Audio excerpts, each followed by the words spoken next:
चुनाव के मौसम में आजकल एक फैक्टर जो सबसे ज़्यादा काम कर रहा है वो है वुमेन फैक्टर। आज ये फैक्टर उस कालखंड की याद दिलाता है जब 1952 में पहली बार जनगणना हुई थी और 52% महिलाएं अपना वोट नहीं डाल पाई। इसकी क्या वजह थी, जानेंगे इसके बारे में डिटेल से। उससे पहले आप हमारे चैनल द हिंदी टॉप को सब्सक्राइब करें, बेल आइकन दबाना ना भूलें ताकि आप तक पहुंचे हर खबर सबसे पहले। नमस्कार, मेरा नाम नाजिया है। ऐसे ही आपका भी कोई नाम होगा, उसी नाम से आप जाने जाते होंगे, उसी से पहचाने जाते होंगे। लेकिन ज़रा सोचिए, अगर इस दुनिया में हमारा कोई नाम ही ना होता तो क्या होता? हमारी पहचान क्या होती? हमारा वजूद क्या होता? शायद यही कि हम होते हुए भी ना के बराबर होते, बिल्कुल वैसे ही जैसे लाखों की तादाद में वे महिलाएं होते हुए भी ना के बराबर थी, क्योंकि उनके पास उनकी पहचान के लिए महज चंद शब्दों का उनका नाम तो था, लेकिन वो उस नाम से पहचानी नहीं जाती थी। उनकी पहचान सिर्फ किसी की अम्मी, चाची, बुआ, दादी, विधवा, खाला, माँ या रिश्तेदार के नाम पर होती थी। नाम नहीं होने की वजह से इन महिलाओं की ज़िंदगी में क्या क्या मुश्किलें आती होंगी, ये तो एक अलग कहानी है। लेकिन एक बहुत बड़ी तादाद में उन महिलाओं ने उस वक्त निर्वाचन आयोग को मुश्किल में डाल दिया था। ये वक्त था 1951 से 1952 के उस साल का, जब आज़ाद भारत में पहली बार शुरू हुई आम चुनावों की प्रतिक्रिया।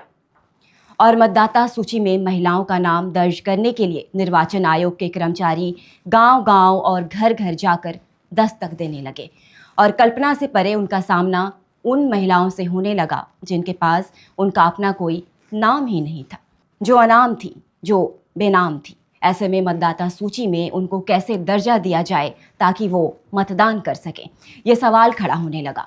मतदाता सूची बनाने वाले कर्मचारी असमंजस में पड़ गए थे। जाने माने इतिहासकार रामचंद्र गुहा अपनी किताब इंडिया आफ्टर गांधी में लिखते हैं कि पहले आम चुनावों में 80 लाख महिलाएं इसीलिए वोट नहीं दे पाई क्योंकि उनके पास कोई नाम नहीं था। और उन बेनाम वोटर्स में बिहार, उड़ीसा, राजस्थान और आज के मध्य प्रदेश और छत्तीसगढ़ में इन महिलाओं की संख्या सबसे ज़्यादा थी। लेकिन हैरान करने वाली बात ये कि नाम नहीं होने की वजह से भी लगभग 28 लाख ऐसी महिलाएं थीं जिनका नाम वोटर लिस्ट में दर्ज किया गया। लेकिन कैसे? तो हुआ यूं कि ना तो भारत में पहले से कोई मतदाता सूची थी और ना ही सरकार के पास आम नागरिकों का कोई ऐसा दस्तावेज था जिनमें नाम और उम्र की पुष्टि हो पाए। इसीलिए सब कुछ मुँह जुबानी था। मुंह से जो बता देता वही उसका नाम लिख लिया जाता और वही उसकी उम्र मान ली जाती। उस समय भारत की लगभग 80% आबादी अशिक्षित थी, जिसकी वजह से उन्हें ये नहीं पता था कि मतदाता होता क्या है, वोट दिया किसे जाता है, चुनाव से क्या होता है और चुनाव चिन्ह क्या होता है। चुनाव कर्मी लगातार ऐसे सवालों से जूझ रहे थे, लोगों को समझा रहे थे, लेकिन यहाँ तक तो फिर भी गनीमत थी।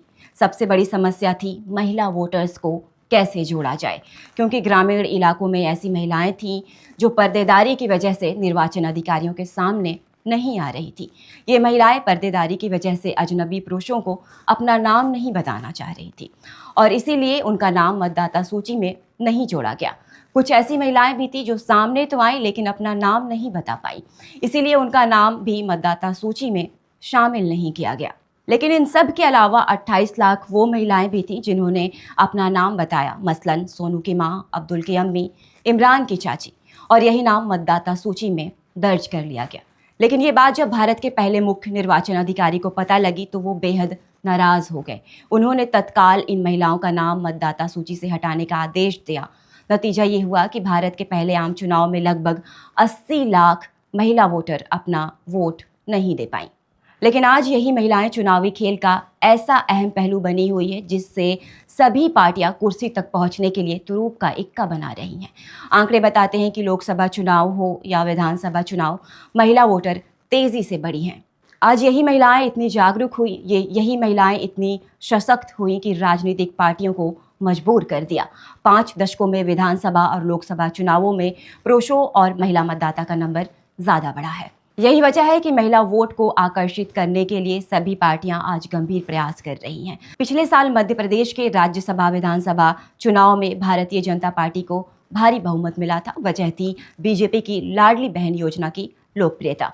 इसी तरह भाजपा की केंद्र सरकार ने उज्ज्वला योजना जैसी योजनाएं लागू की हैं जो गरीब घरों की महिलाओं को सब्सिडी वाले गैस सिलेंडर, खाना पकाने के लिए ईंधन पहुंचाती है। इसके अलावा सितंबर 2023 में संसद में एक महिला आरक्षण विधेयक पारित किया गया जो राज्य और राष्ट्रीय विधानसभा में महिलाओं की भागीदारी तय करता है।